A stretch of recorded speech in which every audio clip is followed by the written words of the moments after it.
Véritable icône en Catalogne, comparé sans cesse à Maradona en Argentine, Lionel Messi est sans aucun doute l'un des meilleurs joueurs de l'histoire du ballon rond. Depuis plus de 13 ans, il enchante la planète foot par son génie et sa classe. Retour sur son parcours. Le petit Lionel voit le jour à Rosario le 24 juin 1987. Il est le troisième d'une fratrie de 4. Il tape ses premiers ballons à partir de l'âge de 4 ans dans les clubs locaux de Grandoli puis du Central Córdoba.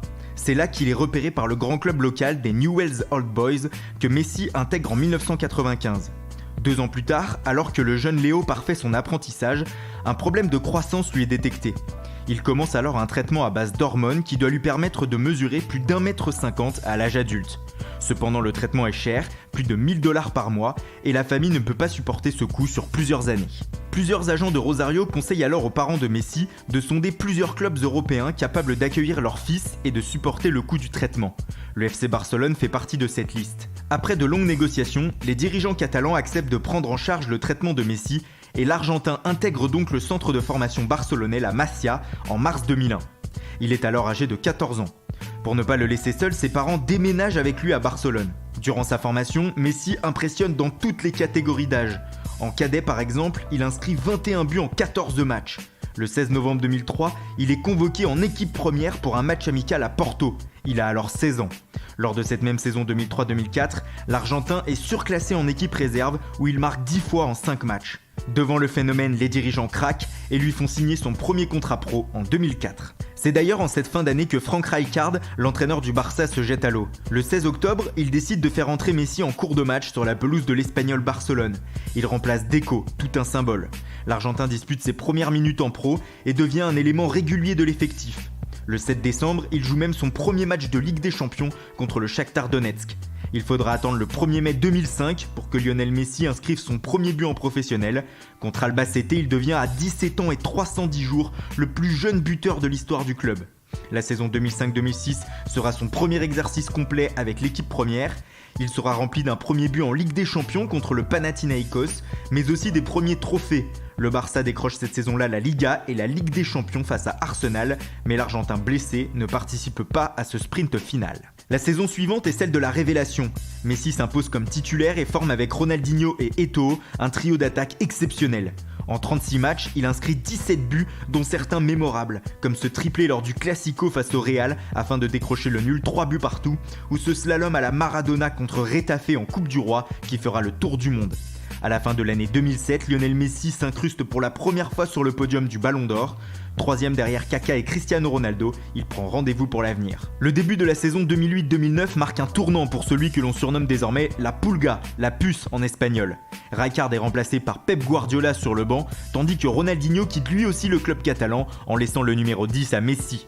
Avec Eto'o et Henry, puis Pedro ou encore David Villa, et avec comme mentor Guardiola, le natif de Rosario va durant 4 ans marcher sur l'Europe et devenir l'un des meilleurs joueurs du monde. En 2009, il remporte sa 2e Ligue des Champions en étant meilleur joueur et meilleur buteur de la compétition avec 9 buts, dont un en finale contre Manchester United. Avec 38 buts cette saison-là, il conduit aussi le Barça à une nouvelle Coupe du Roi, mais aussi à la Liga.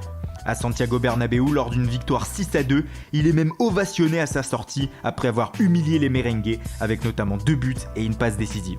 La fin de l'année 2009 est magistrale pour Messi. En remportant la Supercoupe d'Espagne, la Supercoupe d'Europe et la Coupe du Monde des clubs, il permet au Barça de réaliser un sextuplé inédit dans l'histoire du foot. C'est tout naturellement qu'il remporte son premier Ballon d'Or devant Cristiano Ronaldo. Cette saison-là, Messi est repositionné avant-centre après le départ de Eto'o et se transforme en véritable buteur. Auteur notamment d'un quadruplé contre Arsenal en quart de finale de la Ligue des Champions, Messi inscrit aussi 34 buts en Liga et remporte le trophée de meilleur buteur pour la première fois de sa carrière. L'année suivante, il bat le record du nombre de buts en une saison de Ligue des Champions avec 12 réalisations, portant son équipe jusqu'à une nouvelle couronne contre Manchester United. En 2011-2012, l'Argentin éblouit encore un peu plus la planète foot. Avec 73 buts, il devient le meilleur buteur de tous les temps sur une saison. Il réalise notamment un quintuplé contre Leverkusen, une première dans l'histoire moderne de la Ligue des Champions. Le 20 mars 2012, il devient aussi le meilleur buteur de l'histoire du Barça, avec 233 buts et marque encore un peu plus de son empreinte l'histoire du club. Avec tous ses exploits, il remporte bien entendu les Ballons d'Or 2010, 2011 et 2012, réalisant un quadruplé historique. Guardiola met fin à son aventure avec le Barça en juin 2012. Il laisse Lionel Messi au sommet de sa carrière en termes de trophées et de statistiques. En 4 saisons, l'Argentin aura inscrit 211 buts en 219 matchs et remporté 14 titres. Colossal. Les saisons suivantes, que ce soit sous la direction du regretté Tito Vilanova, de Tata Martino ou de Luis Enrique, Messi va écrire encore un peu plus sa légende. Lors de l'année civile 2012, il explose tous les records en inscrivant 91 buts, battant largement le précédent record détenu par Gerd Müller. Et ce n'est pas fini. En 2012-2013, il marque 60 fois avec le Barça, 41 fois en 2013-2014, encore 58 fois en 2014-2015 et avec 10 buts en Ligue des Champions participe grandement à soulever la coupe aux grandes oreilles pour la 4e fois. En novembre 2014, il devient le meilleur buteur de l'histoire de la Liga espagnole, puis est désigné en 2017 meilleur joueur de l'histoire de la Liga par le Centre d'investigation de l'histoire du football espagnol, après une nouvelle saison à 54 buts. Surtout, il s'impose comme le leader de l'attaque barcelonaise, usant les grands attaquants venus tenter leur chance au Barça, comme Samuel Eto'o, Zlatan Ibrahimovic ou même David Villa. Depuis le début de sa carrière, les statistiques et le palmarès de Messi sont tout simplement hallucinants. En Liga, il en est à 360 buts en 389 matchs et est le meilleur buteur de l'histoire du championnat. En Ligue des Champions, il vient de passer la barre des 100 buts en 122 rencontres. Au total, avec le Barça, il a inscrit 525 buts depuis le début de sa carrière. Il est bien évidemment le meilleur buteur de l'histoire. Son palmarès aussi est long comme le bras, avec 30 titres, 4 Ligues des Champions, 8 Ligas, 5 Coupes du Roi, 7 Super Coupes d'Espagne, 3 Super Coupes d'Europe et 3 Coupes du Monde des clubs, sans oublier ses 5 ballons d'or. Des performances sur le prix qui ont permis à Messi de devenir une icône mondiale. Il a été nommé 3 fois par le magazine Time dans le classement des personnalités les plus influentes de la planète. Les marques publicitaires se l'arrachent, ce qui fait grimper les revenus de l'Argentin. En 2016, il était le 2e joueur le mieux payé de la planète derrière Cristiano Ronaldo avec 76,5 millions d'euros de revenus. Il est présent aussi sur les réseaux sociaux avec 89 millions d'abonnés sur Facebook et 78 millions sur Instagram. Depuis 13 ans donc, Messi éblouit l'Europe avec le FC Barcelone. Mais cependant, le petit Argentin porte une tache sombre sur son CV et son palmarès depuis le début de sa carrière. Celle-ci s'appelle la sélection argentine. L'histoire commence en 2005 par une joie.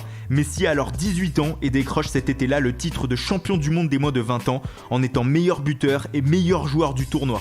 Une épopée qui lui ouvre les portes des A le 17 août 2005 en Hongrie en amical. Mais alors que le jeune Messi est entré en jeu 47 secondes plus tôt, il réagit mal à un tacle d'un Hongrois et se fait expulser. Le début de la malchance avec la sélection. Sur le banc lors de la Coupe du Monde 2006 en Allemagne, Messi perd sa première finale de Copa América en 2007 contre le Brésil. En 2010, il ne permet pas à l'Argentine, entraînée alors par Maradona, de dépasser les quarts de finale de la Coupe du Monde. Un an plus tard, les Argentins sont piteusement éliminés de la Copa América jouée à domicile en quart de finale. On se dit en 2014 que l'heure de la star argentine est enfin arrivée, mais non, la Pulga n'arrive pas à porter son équipe en finale de la Coupe du Monde au Brésil face à l'Allemagne et voit son équipe s'incliner 1-0. Plus terrible encore, l'Argentine est battue 2 fois de suite en finale de la Copa América en 2015 et 2016 par le Chili au tir au but. C'en est trop pour Messi qui annonce sa retraite internationale avant de se raviser quelques semaines plus tard. Celui que l'Argentine voyait comme le nouveau Maradona reste néanmoins le meilleur buteur de la sélection avec 62 buts. Il est également champion olympique, un titre acquis en 2008 à Pékin. Depuis, la Pulga a qualifié à lui seul son pays pour la Coupe du Monde en Russie. Le mois de juillet prochain sera-t-il enfin le moment du sacre pour Léo ? Il pourrait en tout cas définitivement devenir le plus grand joueur de tous les temps, même si pour certains, il l'est déjà. Et n'oubliez pas, vous pouvez revoir nos précédents portraits grâce à la playlist de Foot Mercato.